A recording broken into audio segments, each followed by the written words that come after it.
Hi, everyone. I'm Claudia Sarek. And I'm Zach Mack. And this is So You Want to Run a Restaurant, powered by Back of House, where we let you have a seat at the table and talk about trending topics in the restaurant industry. We've got Amanda Cohen on the show today, who has been wildly successful with Dirt Candy. It's a renowned plant-based restaurant in New York, and I believe you've been, right, Zach? I've been off, and honestly, I can trace this restaurant back to some of my earliest days in the city when I was still working as a waiter. It was a real treat for my coworkers and I to get over there and see what she was doing, and to see, 15 years later, she's still thriving with her concept and winning awards. It's remarkable and across the board. And honestly, I'm going to throw this out there. Might be the most excited to talk to her of anyone we've had on so far. Oh, wow. That's a bold statement. Very I know. bold. And I get excited very easily, but this is huge. I got history with this one. I mean, also just in general, the whole plant-based scene and the restaurants that are so focused on this, I think it's so interesting seeing how they come up with the menus, the seasoning they're using. You can be so creative in your technique with it when it comes to vegetarian completely and agree. vegan. It's the most exciting part of the food market right now, in my opinion, because there's so much creativity. There's so much being built. And I truly think that it's taking cooking back to its roots and just forcing people to think outside the box in the best ways. So, we're going to learn a lot today, and I'm really, really happy she's here. Well, let's get it started. From restaurants and POS to marketing and loyalty programs, Touch Bistro is the all-in-one restaurant management system used by 29,000 restaurants all over the world. Touch Bistro can help you deliver a great guest experience that helps you increase your sales. And they have free 24/7 technical support, so all your questions can be answered right then and there.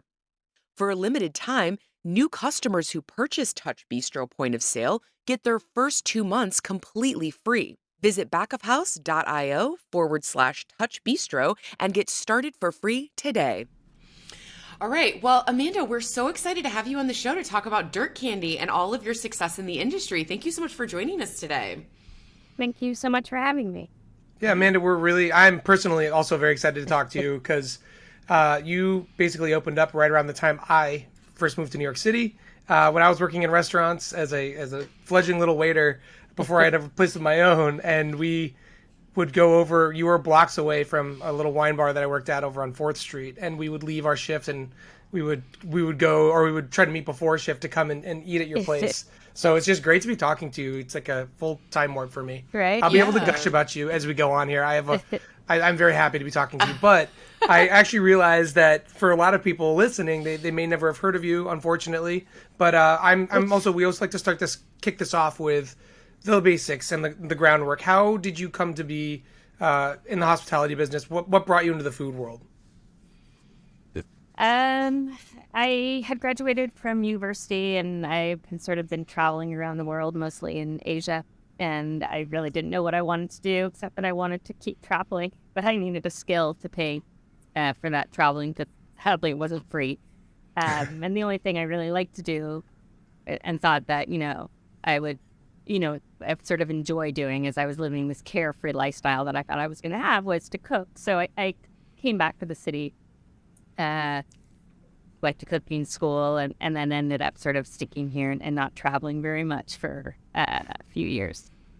So I understood you said university too. You're Canadian, yes? Oh, I am Canadian, but I went to NYU. So so you moved here for university. Cool.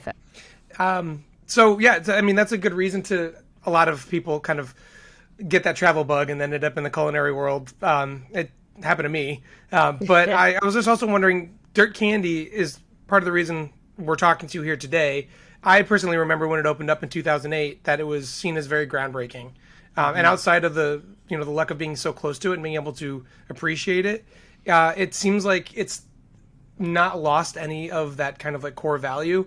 But I just was like really curious to hear about what it was like to jump into the industry back then with the concept, and what was it like for you to come up with the idea and to execute it at a time when not very many people were doing what you're doing. Well, yeah. It's funny because I had been cooking in the city probably for just maybe 14 years before that. Or maybe somewhere between 14 and 10. I can't remember. So I'd been a part of this world. I didn't come back to open the restaurant, right? I had just sort of, at the time, I had a number of jobs, and I was mostly cooking in vegetarian restaurants, although I went back and forth a little. And I kind of reached the point in my career, the vegetarian restaurants that existed at that time in the city, where there wasn't much sort of many more places I could go. My career was sort of going to stall, and I could be chefs at other vegetarian restaurants, but they were all sort of a certain ilk. So I didn't feel like I was really going to grow as a chef that way. And so my choice was either to open my own restaurant or to go back into sort of the omnivore world of cooking. And not necessarily start from the bottom floor, which didn't bother me. I just really wasn't interested in it. Right. So I was like, well, I guess I'll just open a restaurant then. And having worked for a number of years in a restaurant, I really thought I knew what I was doing. And as it turned out, you just never know what you're doing before you open a restaurant.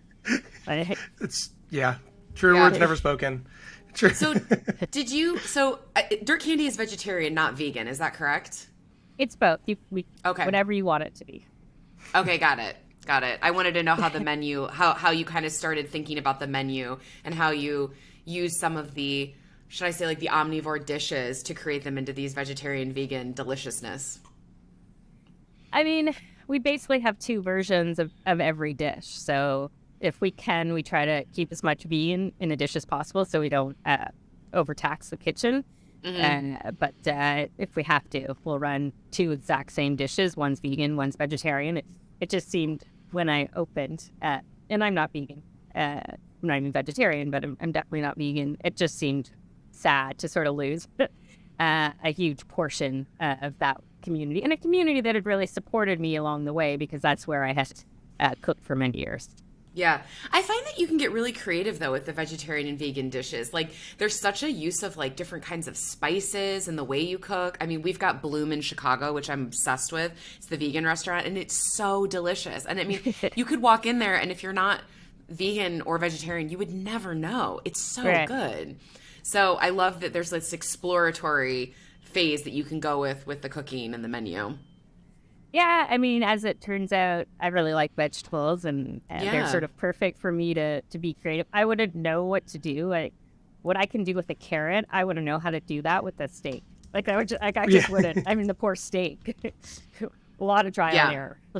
Yeah, I mean, do you find, especially because I didn't know that you weren't vegetarian, but do you find that cooking in such in a limited capacity or only just using vegetables, does that kind of hone in creativity or like make you come up with like more interesting things? Because I feel like I would be inspired to try or to take more risks, I guess I would say. Right. But is that sort of how it works for you in trial and error process? Yeah, I mean, I'm mostly vegetarian, so yeah. I will try anything, and I've probably more considered a pescatarian, and that, like, at home we're definitely vegetarian. Right. But yeah, I mean, it sort of, I had started, for one of my earlier jobs was I had worked in a raw food restaurant. And it was the first job where I was actually sort of promoted into a position where I was expected to create dishes. And so that was, that's sort of wild that, the first time, like, I was like, oh, look at me, I'm going to be a chef. And then you're like, oh, I can't use a stove. Oh, sure, because it's raw. Right. That I was pretty creative there, and I learned a lot, and it was a really interesting experience. And so everybody's always like, oh, you must be so limited. You're cooking with vegetables, and you're a vegetarian restaurant. And to me, actually, the reality is that when I opened Dirt Candy, I was like, I get a stove. I can do what I want. This is amazing. And I sort of still feel that way. And yeah, I mean, it's there's certain things we can't use, but to me, it always feels like there's so much more that we can use, and that it really does allow us all to be like crazy creative, and it's so much fun. And we think of the kitchen as like our little lab, and yeah, we can do whatever we want. And if it doesn't work out, it doesn't work out. And one of the nice things about sort of the cuisine that we cook here, which is, vegetable cuisine, there's really not sort of a formula for it. There's no encyclopedia for it, So when I was first starting out with Dirt Candy, and I was, I'm really a vegetable restaurant and not so much a vegetarian restaurant, which nothing wrong with vegetarian restaurants, but we were just really trying to focus on vegetables. I would look up recipes and I'd be like, oh, nothing exists. And I was like, okay, so I guess there's no recipes and I can do whatever I want. And that's sort of how we sort of feel now. Yeah, I mean, it seems like that was what stood out to me when we first started going to the restaurant was in East Village, it felt like there was a vegetarian restaurant every other block, or like it wasn't that you were doing vegetables only, it was that you were doing them so differently and so well. Right. So that's the fun of it, is that you've elevated it to a place that I think a lot of people appreciate, myself included. But and speaking of appreciation, I was gonna say we gotta pause here. Yeah, I wanted to bring up the fact that you finally, after years of hard work, you got awarded a Michelin star this year. So congratulations on that. We're very happy for you. Thank you. What was your reaction like to that? Because I know you've worked for a long time, and a lot of these other places on the list weren't, they're a year or two old. And it's a difference for you, because that means I would almost say it's a more prestigious honor to get it that far in a certain way, because it's hopefully they're changing their methods, but you're doing something right, obviously. So I just was wondering if you wanted to like elaborate on what it's like to have that award in your chest. Yeah, I mean, it was sort of unexpected, and they had called us, sort of kept asking if we were going to the party, and it was like, why? That's weird. And they're like, are you sure you don't want to come? I'm like, no. But you're like really awkward. I don't want to see everybody else would. Is it a black tie event? What is it? I mean, I think so. It's pretty fancy. And usually up until this year. She doesn't know. That's right. That's true. She didn't go. Well, because also up until this year, they kind of called you the day it came out before it was released in the news. Mm-hmm. And so you'd learn. And then usually the party was actually like not that night. Like it was a couple of days later. So you didn't find out at the party. And it just like everything was upside down this year. Oh, got it. Like a Golden Globes thing, Yeah, exactly. Yeah. And so somebody called me and they're like, are you here? I was like, no. And they're like, oh, well, that's awkward because they're calling your name. And I was like, oh, well, for why? And, it's a hard thing because, 5 years, 10 years ago, I would have cared so much and it really would have helped the trajectory of the restaurant, I think. Now it's quite an honor, and I'm pleased, and my staff is so pleased. And I really hope that it means that, I think I've become a much better cook over the past 15 years, which is how long Dirt Candy's been open.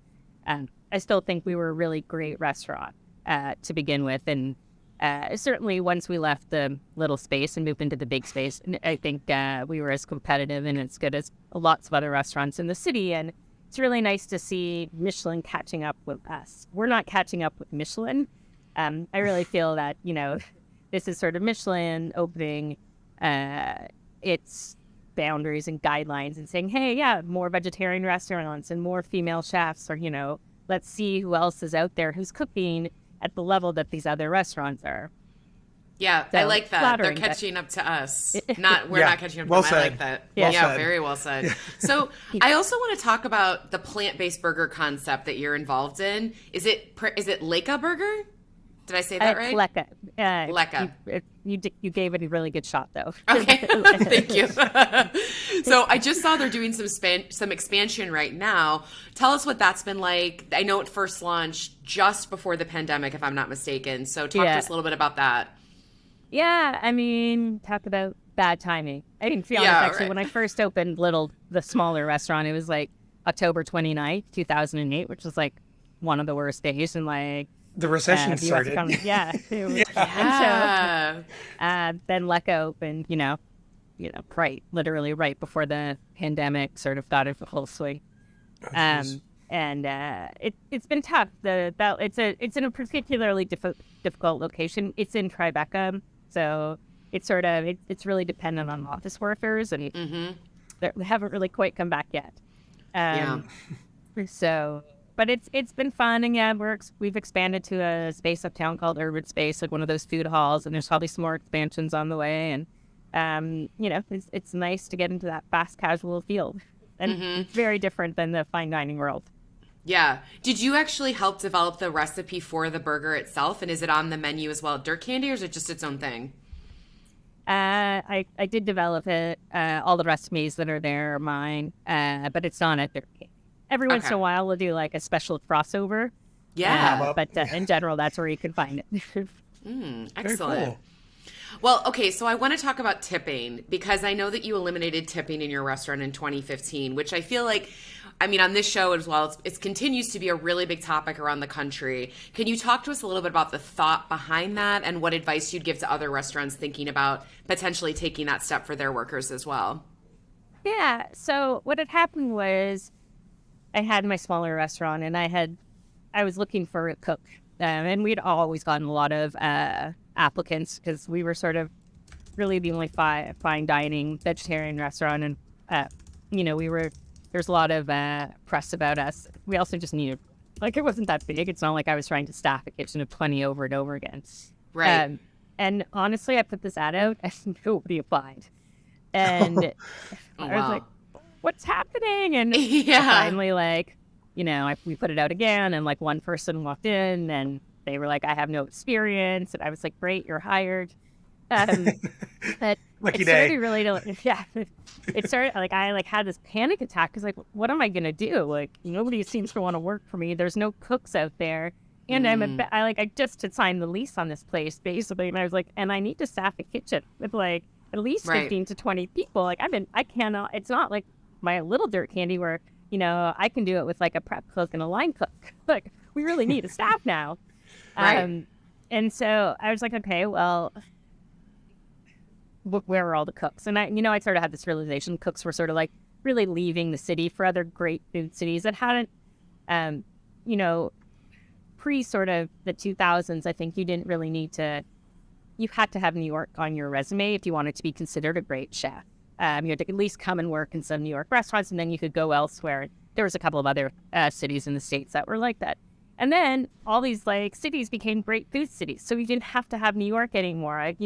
Nashville, it's a great food city. Who would have thought that in 1995 when I was in cooking school? All kinds of places like that. So cooks are leaving, obviously, because New York is completely unaffordable. Yeah. And I was like, all right, well, I have to then be able to pay more. And it's not like I was underpaying my cooks at the time, but we were paying average wages. And I sort of was looking around the restaurant, and I was like, well, it's kind of weird because I only had one server a night, basically. And that server was serving somewhere between 55 to 64 people a night. And the way the laws are in New York, and some of it's sort of there in New York City, specific, and then some of it's not. It's around the country. So you really can't share your tips with anybody.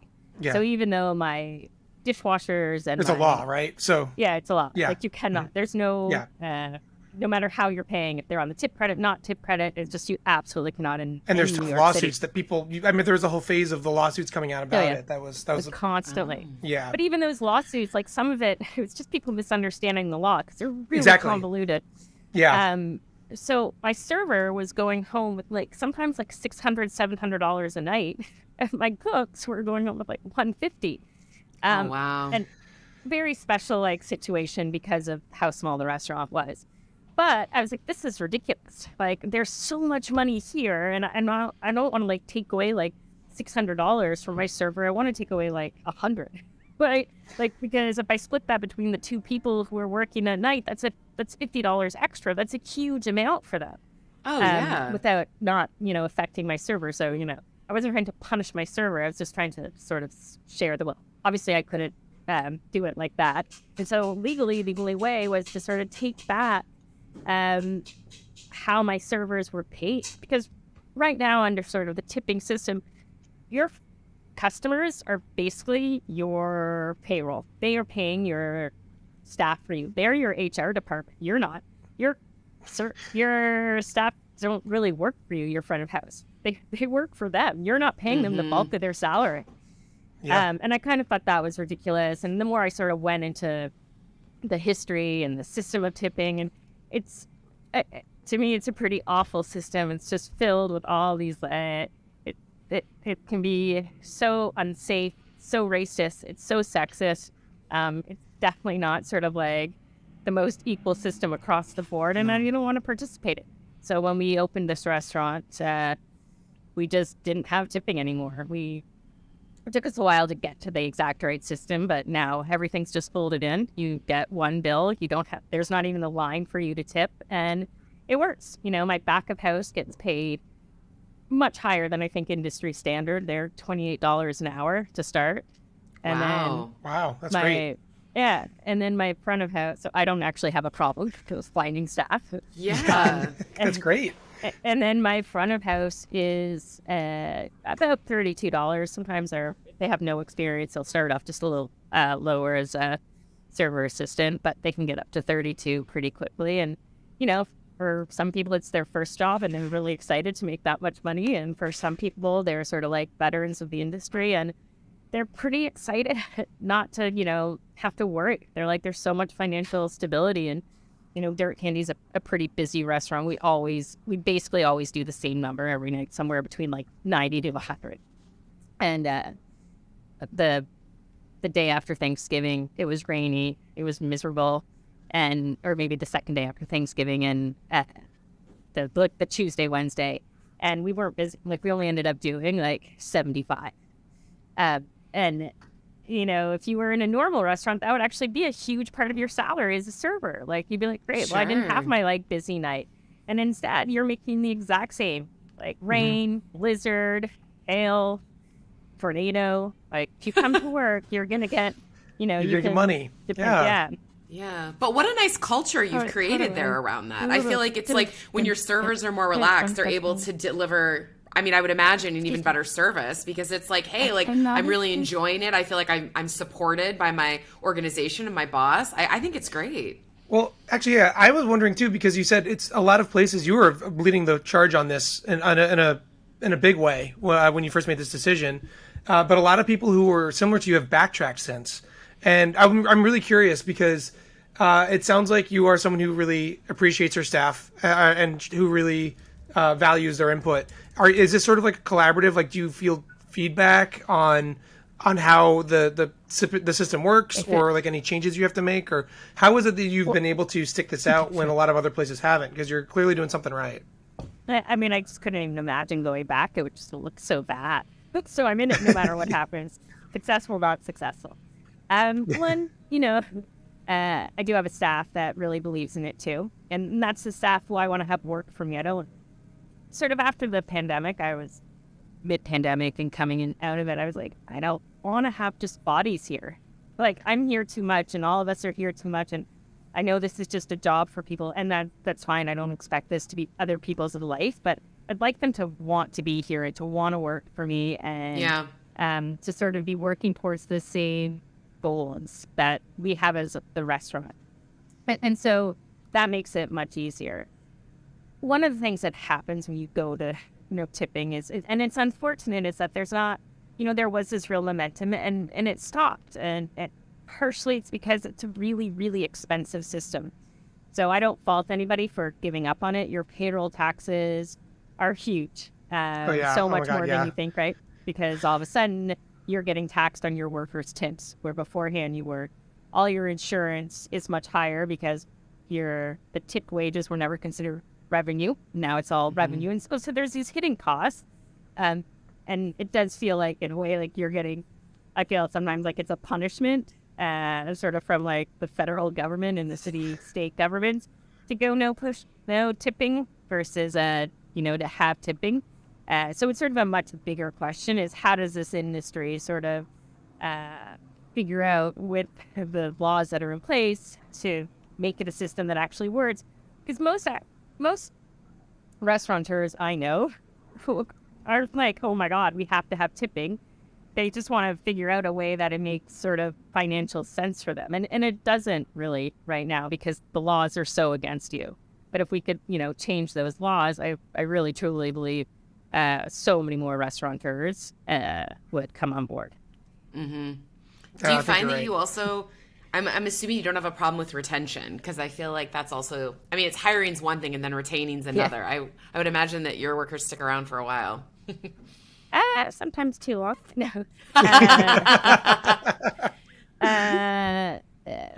Our back of house is pretty good. They stick around. Pre-pandemic they didn't. We were having the same problems as everybody. We were just like, it was a revolving door here. But we've sort of managed to keep a team this time around, and we're paying them more. They're probably all getting at least $8 more than they were beforehand. And our front of house is pretty stable. I mean, if I'd like to say we've had people who worked here for like years and years, and we don't, but it's a service job. And I think that we can get people to stay for like a year and a half, and we're pretty good as long as people aren't like, here for a week and then leave. Yeah. Which Yeah, is which happening happens. all over. Oh, Yeah. Right.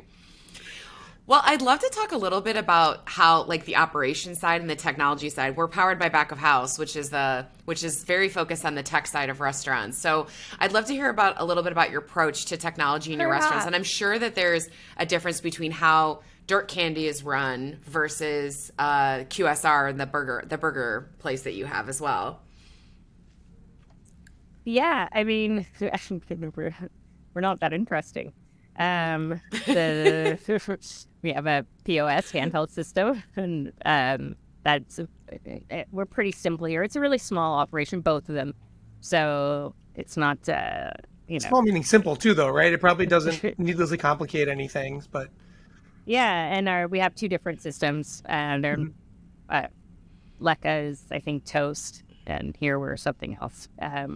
Yeah. So no robot servers anytime soon. No, but what's actually really funny is we're not on the cutting edge anymore. But when I had Little Dirt Candy, we were like the first restaurant to use like actually a handheld to take the orders, because there was no room for terminal. Yeah. Yeah, there was just I remember that. I remember that sticking out. I was like, what are they doing? Yeah. Punch it in. Yeah. So we had, we made a choice which screen we wanted, and we went with open table, because I was like, I need somebody to deal with reservations, and we can deal with this. And so we had a terminal in the basement, like the main one, but everybody, we had Blackberries. It was so long ago, and Oh my people gosh. to the table with our like Blackberries, but it was very cutting edge at the time. Now everybody does it. That's okay. You were That's tech awesome. savvy before it was cool, so it Yeah. doesn't, you already beat everyone to the punch. You don't have to. Well, we had been at the like restaurant show, the Javits Center, and we were like, well, what are we gonna do? And like there was like this lonely table, and then people like, do you want to do your POS on a Blackberry? And I was like, yes. They're like, Oh, God, finally, I'm our thrilled. first customer. And it's so and it's so normal now, and you see people going up to tables with their phones or what looks like a phone and taking Yeah. numbers and stuff. But really, then people were like, "Are you texting while you're taking our order?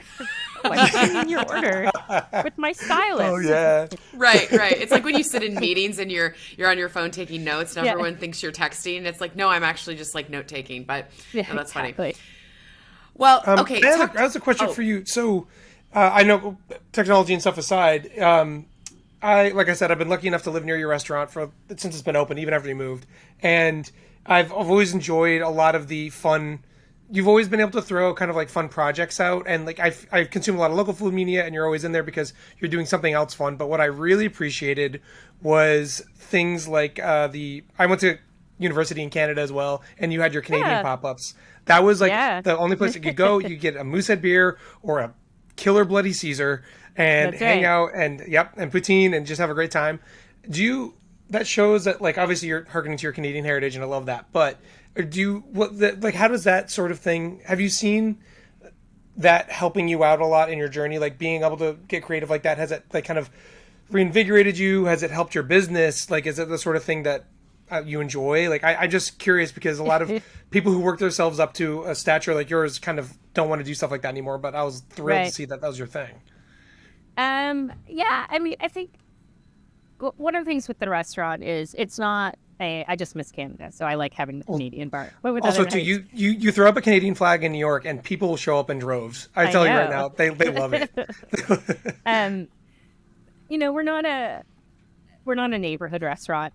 We're not a restaurant that like even if you love, you're gonna come like once a week. And during the pandemic, when it was much more casual, we certainly have people do that. But people come 4 times a year, but they like us, and I think they would come and support us more. And we'll probably start them again. But we used to have wine dinners, and we've got like this kind of core group of regulars who would come, and So these special nights are a way to sort of like see our favorite people, but not ask them to come, for the same menu 4 times in a season.